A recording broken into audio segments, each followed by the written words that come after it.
আসসালামু আলাইকুম ভিউয়ার্স, আশা করছি সবাই ভালো আছেন। আজকের বিষয় হলো আমাদের ট্রান্সফার ভিসা কেন খুলতেছে না, এই নেপথ্যে কারণ কি এবং সমাধানে আমরা কি কি করতে পারি। ভিডিও যদি ভালো লাগে আপনি ভিডিওতে লাইক করতে পারেন এবং আমার ভিডিও শেয়ার করতে পারেন। আপনার শেয়ারের কারণে এটা সরকার পর্যন্ত পৌঁছাতে পারে। সকলের কাছে একটা অনুরোধ থাকবে, যদি আমি এখানে লেবারদের জন্য কোনো কথা বলে থাকি, কারো যদি উপকার হয়ে থাকে অবশ্যই ভিডিওটি শেয়ার করবেন, চ্যানেলটি সাবস্ক্রাইব করবেন। শুরু করতেছি আল্লাহর নামে। বিষয়টা হলো এরকম যে লেবার ভিসা কেন বন্ধ, প্রথমেই এই কথাটা আসবে। লেবার ভিসা বন্ধের কারণ হিসেবে ওরা যেটা উল্লেখ করেছিল, আমি ইতিপূর্বে অনেক ভিডিওতেই বলেছি যে ডুপ্লিকেট সার্টিফিকেট, জাল সার্টিফিকেট সাবমিট করার কারণে এই দেশে লেবার ভিসা বন্ধ করা হয়েছে, এই কথাটা বলা হয়েছে। এই কথার সাথে এইটার কোনো উত্তর যুক্তিযুক্ত নয়, যেটা জবাব প্রবাসী কল্যাণ মন্ত্রণালয় আমাদের আরব আমিরাত প্রবাসীদেরকে দিতে পারেনি, যে কেন লেবার ভিসা বন্ধ, এটার কোনো সঠিক জবাব দিতে পারেনি। কারণ সার্টিফিকেট কিন্তু লেবারের জন্য ঢালা হয়নি, সার্টিফিকেট ঢালা হয়েছে যারা হাই প্রফেশন তাদের জন্য। হাই প্রফেশন যদি ভিসা বন্ধ রাখতো তাহলে এই বিষয়টা মানা যেত যে হাই প্রফেশন বন্ধ রেখেছে সার্টিফিকেট জালিয়াতির জন্য। তো আপনারা জানেন যে লেবার ভিসা বন্ধের সাথে যে কথাটা ওনারা বলেছেন, যে ব্যাখ্যাটা দিয়েছেন, সেই ব্যাখ্যাটা সঠিক নয়।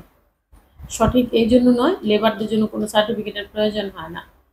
এবার আসেন স্কিল ওয়ার্কার। আমাদের দেশে প্রচুর পরিমাণ স্কিল ওয়ার্কার আছে, যারা বিদেশ ফেরত আছেন তারাও আছে, যাদের স্কিল রয়েছে, এরকম অনেক লোক আছে।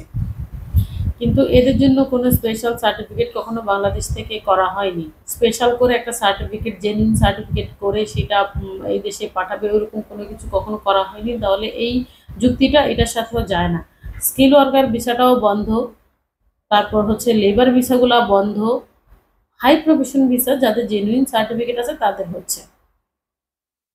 কিন্তু এদের মধ্যেও অনেকগুলা ক্রাইটেরিয়া আছে বা অনেকগুলো লাইসেন্সের ক্যাটাগরি আছে, সব কিছু মিলিয়ে এই হাই প্রফেশন ভিসাও কিন্তু সব রকম লাইসেন্সে হচ্ছে না, এটাও বুঝতে হবে। এবার আসেন হাই প্রফেশন ভিসা অনলাইন কি।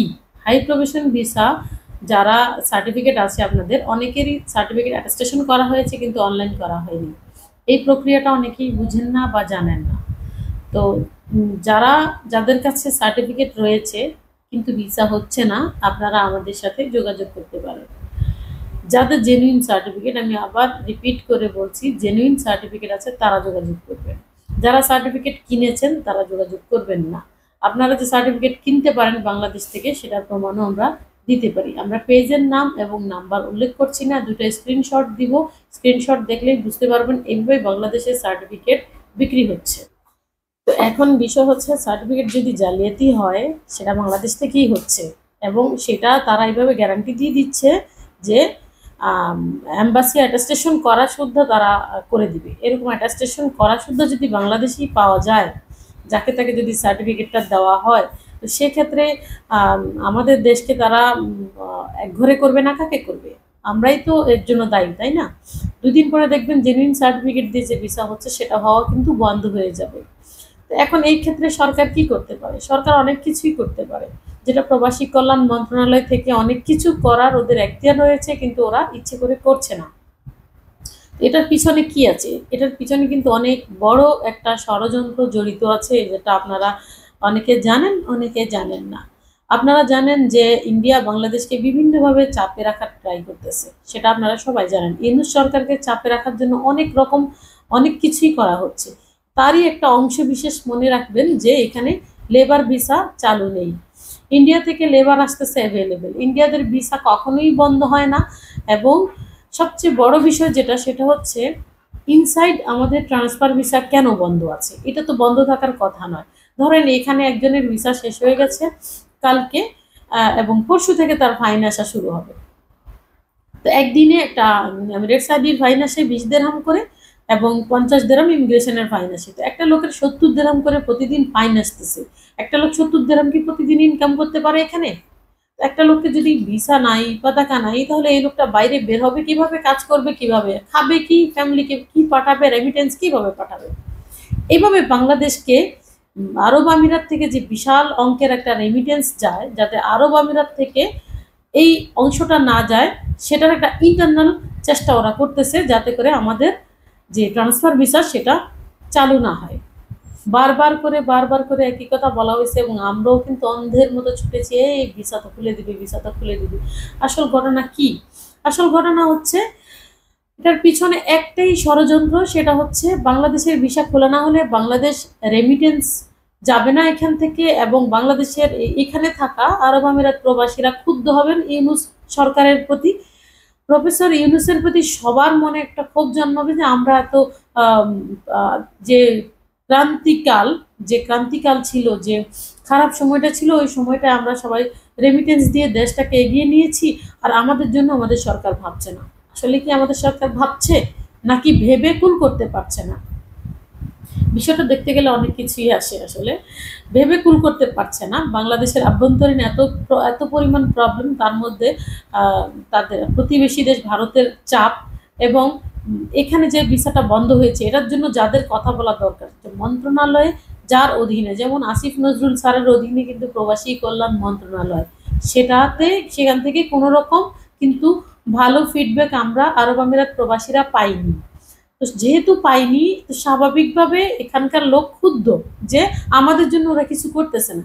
তাহলে ট্রান্সফার ভিসা যদি চালু না হয়, ধরে নিন যে আজকে থেকে রেমিটেন্স শাটডাউন করে দিল, আরব আমিরাত প্রবাসীরা হুন্ডিতে টাকা পাঠানো শুরু করলো, বিকাশে পাঠানো শুরু করলো, কেউ ব্যাংকে টাকা পাঠাইলো না, একদম ধরে নেন যে 85% 90% লোক পাঠানো বন্ধ করে দিল। ক্ষতি কার হবে? ক্ষতি কি আসিফ নজরুলের হবে? হবে না। ক্ষতি কি ডক্টর ইউনূসের হবে? হবে না। ক্ষতি মাঝখান থেকে বাংলাদেশের হবে, যে দেশটা ভাঙাচোরা অবস্থায় ছিল সেখান থেকে উঠিয়ে নেওয়ার একটা চেষ্টা চলতেছে, যে এইটাকে বাংলাদেশটাকে কিভাবে গঠন করা যায়। তো সেখান থেকে মাঝখান থেকে বাংলাদেশের ক্ষতি হবে। তো আমরা আসলে এই মুহূর্তে কি করতে পারি? এই মুহূর্তে সবাই ছোট ছোট ভিডিও বানাইতে পারি সরকার পর্যন্ত পৌঁছানোর জন্য, যে আমাদের লেবার ভিসা ওপেন করার জন্য, বা আমাদের গভর্নমেন্ট থেকে একটা সুপারিশ করা হোক, এবং আমাদের বাংলাদেশ এম্বাসিতে বসে বসে এখানে বেতন নেয়, খায়, কিন্তু এরা আমাদের জন্য কোনো কিছু করে না। এরা কোনো বৈঠক করে না, এরা কোনো উচ্চ পর্যায়ের কোনো কিছু করে না যে আমরা এটার দায় নেব। যেমন নেপালের একটা ভিসা আমি করার জন্য ট্রাই করলাম, দেখলাম নেপালের ভিসার একটা সিস্টেম আছে, আউটসাইড ভিসা। সিস্টেমটা হলো যে নেপালের এম্বাসি থেকে আপনি চাইলেই টাকা দিয়ে কিন্তু অ্যাটেস্টেশন নিতে পারবেন না। নেপালের এম্বাসির একমাত্র শর্ত যে আমার দেশের লোক নিতে হলে, যে কোম্পানি আমার দেশের লোক নিচ্ছে তার লেবার এগ্রিমেন্ট আছে কিনা, কোনো কাজের এগ্রিমেন্ট আছে কিনা, এবং তার লেবার ক্যাম্প আছে কিনা, কোথায় গিয়ে থাকবে সে, এটার প্রুফ দাও। এটার প্রুফ না দিলে আমরা এখান থেকে ছাড়পত্র দিব না, এবং আমার দেশের লোক যেতে দিব না। ঠিক এই জিনিসটা আমার বাংলাদেশ থেকে যদি চালু হতো, তাহলে এখানে ব্যাঙের ছাতার মতো যে বাঙালি টাইপিংগুলো গড়ে উঠেছে, এবং যারা ভিসার ব্যবসা, যাদের একমাত্র উপায় হলো ভিসার ব্যবসা করা, এই ধরনের ব্যবসাগুলো কিন্তু বন্ধ হয়ে যেত। কারণ এরা শুধু ধরেন 15-20 হাজার দিরহাম খরচ করে একটা লাইসেন্স করে ভিসা বিক্রি করে। একটা লোক যখন এখন যদি এইটা যদি বাধ্যতামূলক করা হয়, যে ভেরিফিকেশন হবে প্রথমে, যে তোমাদের লেবার ক্যাম্প আছে কিনা, আমার লোক নিয়ে কোথায় রাখবা, তুমি কোথায় কাজ করাবা, কাজের তোমার এগ্রিমেন্ট কোথায়, এইটা যদি বাংলাদেশ এম্বাসি থেকে এটাকে যদি গুরুত্ব দেওয়া হয়, তাহলে ইন্ডিয়া কেন কেউ কিছু করতে পারবে না। বাংলাদেশিদের বিষয় ইনশাল্লাহ সারা জীবন চালু থাকবে।